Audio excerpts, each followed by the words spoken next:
Welcome back to the show, fueled by Hattie B's Hot Chicken and by college football chaos. Now, Josh Pate is no stranger to that. Josh Pate's College Football Show. You can check it out on YouTube. You can subscribe to the podcast, and the College Football Show has been a lot of ball, but a lot of chaos as well. Pate, how are you? I did this with Adam Sparks, the Vols beat writer, the other day, just like a mental health check-in on the state of your sport and how things have tried to be hijacked by some not necessarily good actors in this sport, and all the resulting ripple effects of the Nico Iamaleava circumstance that now, at least for the immediate, has found a conclusion with him going to UCLA, with Joey Aguilar coming to Tennessee, in the rare college football quarterback trade. Well, first off, thank you for asking how I'm doing. You're welcome. Everybody's been focused on Nico and Tennessee, and no one cares about how I'm doing. Not great. Not great. Can you believe this? Well, you probably can believe it. Me, yes. Yeah, so you probably can believe it. Where do we begin? I'm of the opinion that this was both hard to see coming and easy to see coming. If you live in the weeds, it was hard to see coming. If you have existed at the top floor of the building and you try and have 50,000 foot around the corner, whatever you want to call it, perspective, this has been the inevitable trajectory of a lot of this. All right, so now if you're going to claim to have that same vision, all right, let's look ahead from this point. Is this a net negative, net positive? Well, in the moment, it's a net negative. But the last remaining holdouts, because believe it or not, folks, there were maybe one or two people in the room who still claimed college football was okay. There was no problem. Everything's just, it'll work itself out. Him. Those people. Oh, stop. The Lukai of the world, the plural of Lucas. I do like that. They had their eyelids just stapled to their foreheads. They had a hand on each ear. They were shaken, and they were forced to look and say, look, admit it, this is a problem. How does it feel to be compared to Bird Box? Great movie. Classic. So classic scenario there. Something's got to come from this. Something good's got to come from this. I don't know if it's federally. I don't know if it's collective bargaining, employment, whatever. But I would be of the opinion that anything is better than what we have now. Now, as for Tennessee, because that's what people really care about, I remember being around Tennessee last year when Heupel was going back to Oklahoma for that game, and how Josh Heupel kept claiming this is not about me, it's about the team, it's about the players, and just knowing full well, if that guy could rip Oklahoma's heart out and hold it above himself with the blood dripping down, that's what he aimed to do. Yeah, that is him, I would imagine, from a play calling perspective this fall. It's not that you just brought in, the next Cam Ward that's going to shock the college football world or anything like that. But how big a blessing, if there is one, hidden in all this garbage, that you'll never have to worry about motivation for that team this year. You'll never have to worry about getting the locker room up. You'll never have to worry about squeezing an ounce out of that sponge. It'll be squeezed out of itself. But then the broader scope of things is whatever people think about Nico Iamaleava, whatever people think about how you classify a 19-year-old or a 20-year-old. They're legal adults, yes. Do I still call them kids? Yes. Whatever you think about that, I was with a head coach last week when all this was kind of going down, and that head coach said, I don't care if it's Nico, I don't care if it's Jaden Rashada, the next big payday those guys get, if they get another one, will be when Netflix or Amazon or some major production company comes to them and says, here's a big payday to sit down for a full-scale documentary on how many people are capable of imploding a kid's career and who to and not to listen to. And the head coach just bluntly said, neither of those guys are going to work out. It ain't going to work out for either one of them. They were both former heralded five-star guys. It's done. People know it with Rashada. People will know it with Nico. It's done. They have cratered into the ground. There's no coming back from this. But the big payday, the redeeming quality from all this could be, if the net result is we get a lot of the bad actors out of the space, it may be bad for them, but they are collateral damage in what was a great positive inflection point for the sport. Josh Pate is here in studio with us. You can check out Josh Pate's College Football Show Sundays, Tuesdays, Thursdays, live streaming on the YouTube channel. He's also got the Pate State Speaker Series that is up, alive and well, most recently with USC General Manager Chad Bowden and Lincoln Riley, the head coach. There are a lot of ripple effects, a lot of dominoes to this. And one of the things this has affected now for me, Josh, as if, the way fans looked at recruiting hadn't taken enough hits, is Tennessee's got Faison Brandon in line, committed to play 2026 class. And I look at this situation, and then you look at this other 5-star coming down the line. I don't know anything about Faison Brandon personally. Obviously, I've never met him or anything. But it switches your mindset over to almost being not discouraged, but less encouraged by the 5-star, because it's, oh, great, we just signed up for another 3-year battle to keep this guy on campus, whether he's good or not. So in a weird way, this has kind of revitalized Tennessee's fan base, similarly to maybe how it did the football team, because that cloud's not hanging over you now.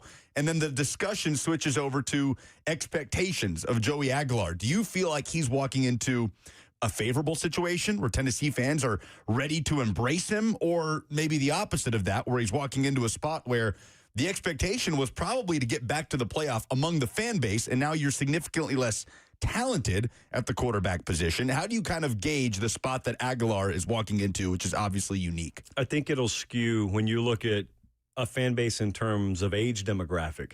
The 44 to 64-year-old fan is probably prepared to look at this season and look at that kid above and beyond what his win-loss record is. A 19-year-old sophomore at Tennessee, they probably don't possess the proper ability to appreciate what's happening right now because they've only grown up in this era. So you're talking about chaos, and it still has the new smell to you and I. But if you're a kid, or if you're young right now, this is sort of your first generation of college football in your lifetime. And so they look at it and say, hey, man, guys move around all the time. We want to win. There's no excuse. We want to win. Well, everybody does.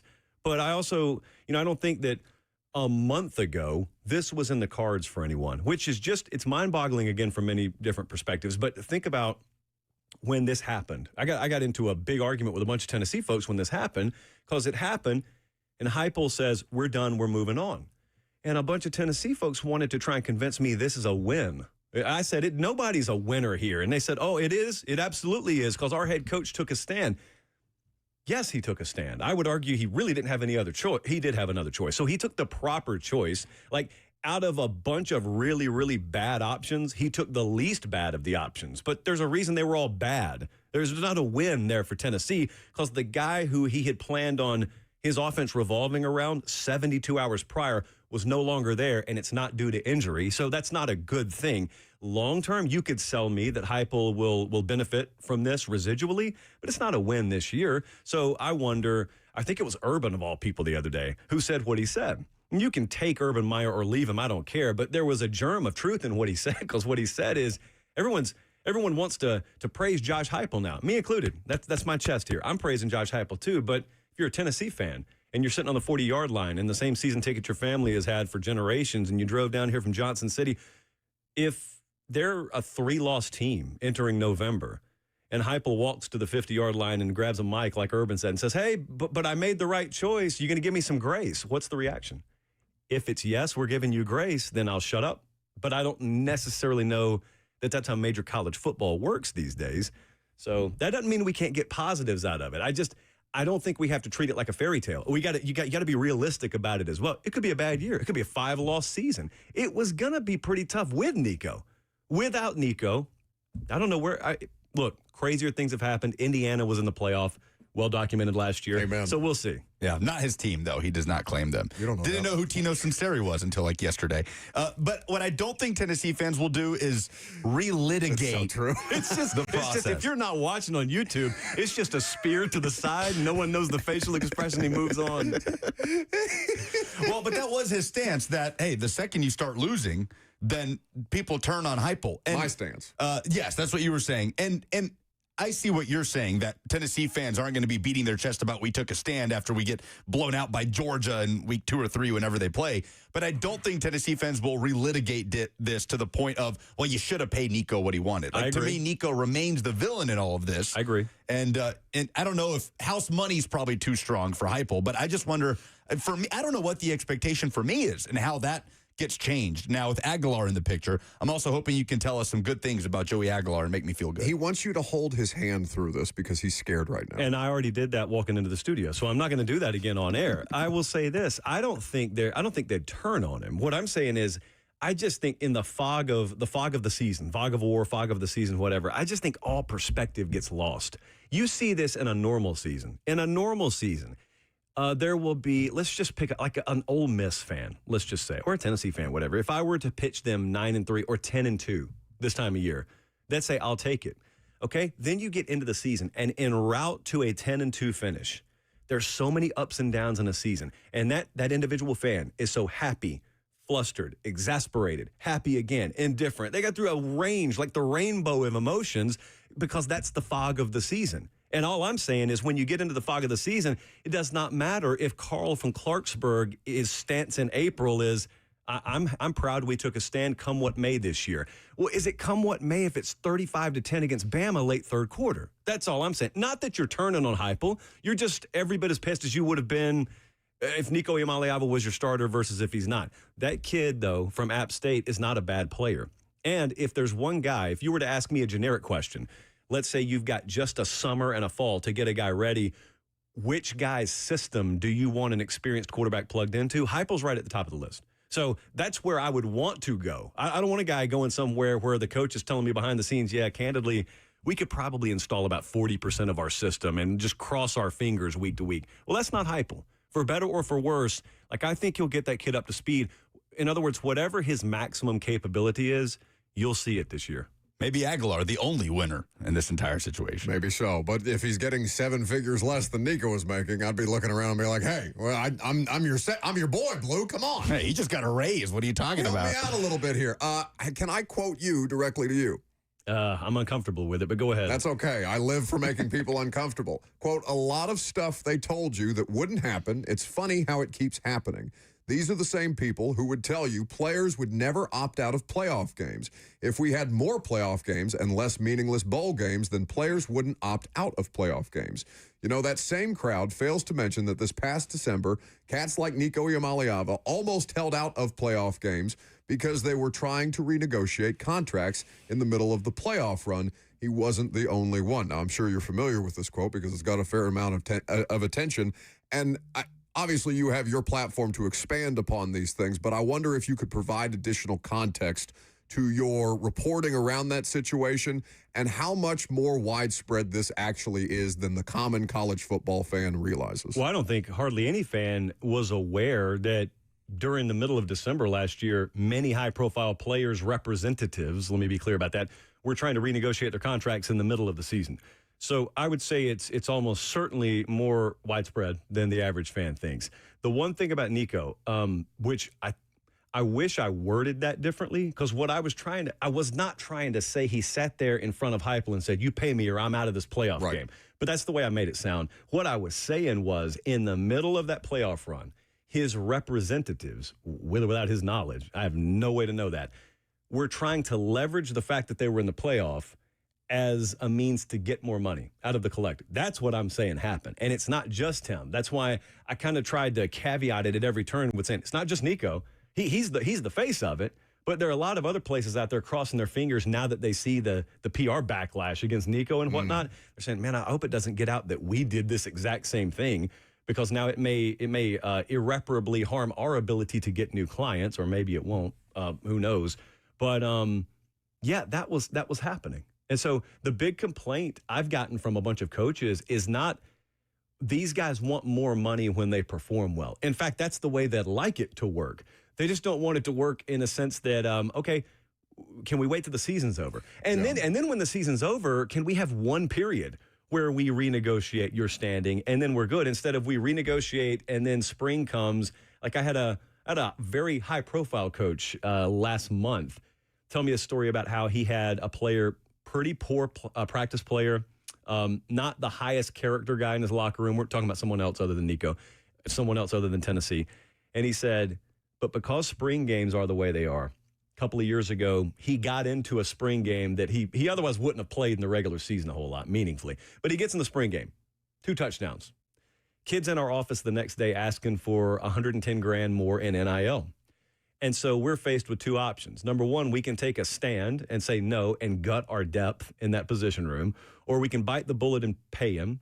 And they bit the bullet and paid him, and he didn't do anything the rest of the year. And it's just one example of what would drive you crazy if you were a head coach. But then if you're paid $10 million a year, no one wants to hear you complain, because, you know, a millionaire doesn't have the right to complain about anything. Everything's just perfect in their world. So, no, but if I could do that segment over again, I would not make it sound like Nico himself was the one sitting there threatening to opt out.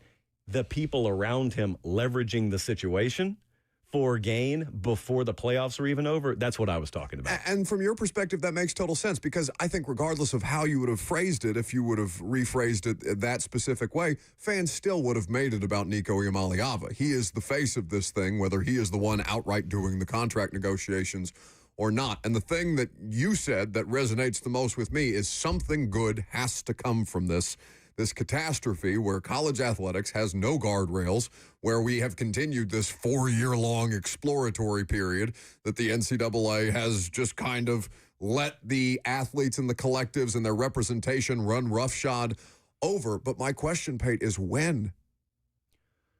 Great question. Wish I had an answer for you. I know. You're more connected to these things than I am, obviously, though. So I'm just curious as to how much this is going to be able to move the needle in real time, because there's nothing to stop this from continuing to happen. How much is that Syracuse wide receiver asking for? $2 million? That's what Fran Brown alleged. So, I mean, it's going to happen whether it's as public as this one is or not, whether there's as many parents on social media or handlers on social media as this one had or not. It is going to continue to happen, and I just don't know how much further we can get down this rabbit hole before. I mean, it's never going to be too late, I suppose. You can always put the guardrails in, but how much longer are college football fans, the core constituency, going to have to be like Lucas and ask somebody like you to hold their hand through a college football offseason? So the day this happened, I don't know if many people realize this, but over at yahoosports.com, Ross Dellinger writes a story, within 36 hours, let's say, of the Nico stuff blowing up. It did not get any traction. It should have, because it had first off, Dellinger is as close to the legal, like, DC lawmaker side of college athletics as anyone. He said, in a bipartisan nature, they're as close to getting a bill for college athletics as they've ever been. So, of course, you've got a lot of people driving around right now who say, well, the last thing we want is the federal government involved in college football. Trust me, until 5 minutes ago, I would have been right there in the passenger seat with you. Number one, because I like to save on gas. And number two, because I agree with that sentiment. However, kind of like we were talking about with the best of a group of bad situations with Heupel, think about it here. Your only other alternative, well, you got three choices. You can either go the federal route and get a limited antitrust exemption for college athletics so they can have rules and actually police it. B, you don't do anything to change, and it's just chaos like it is now, which is unsustainable, and everyone agrees with that. Or C, you go the employment route, and you make the players employees, and then you collectively bargain a deal, which candidly is the direction most people in my industry seem to want it to go. So I'm a little bit in the minority here, only because if you go to the logical conclusion of the federal government intervening, everyone wants to tell the nightmare story of what that could become. I acknowledge that. It's not without its pitfalls or risks, but take the employment route through to the logical conclusion. And I was talking to some folks the other day because I asked them, I said, talk to me like I'm 5. What are some of the unintended consequences of that? And they said, well, number one, you can kiss non-revenue generating sports goodbye. Mm-hmm. Just that on its face is a bombshell. But number two, they said, what we've been meeting about right now in our boardroom is if you make college players employees, how do you just artificially install a cap that says you can only play college football for 4 years or 5 years or whatnot? We think that it would be tough to withstand the legal challenge of a kid saying, I want to play 8 years of college football. And if one does it, many do it. And think about what that does. If you don't have an ever-churning group through college football every 3 or 4 years, well, then you don't have a revolving door of high school athletes entering college football because you don't have as many spots for them. So you start drying up your high school talent pool by default, by the very nature of what the employment model has done to your college pool. And then think about what the NFL does. The NFL is used to having that free agent pool to choose from, those borderline undraftable guys. Well, those guys are staying in college now. And so the NFL and high school probably both look at that and say, that doesn't work for us. The non-revenue generating athletes look and say, that doesn't work for us. And all the while, you're going to have someone trying to fool you into thinking the employment model is what's best for college, fill in the blank. It's best for about the top 2% of college football earners. That's what it's best for, at the expense of everyone else. So because of that, I think that they are going to / need to go that federal route, as much as it doesn't taste good when I say it. And I think they may be a lot closer than they're letting on. Everything is fine. Doge for college football. Yes. Come on yes. down, Elon. Nothing to see here. That's right. Josh Pate. What's the name? What's the acronym? We've got to do this now before someone else does it, and we don't benefit from the trademark. Well, that's the branding side of you that is already thinking about Pate State T-shirts with whatever the efficiency acronym. department is going to come in here for college football. HELP.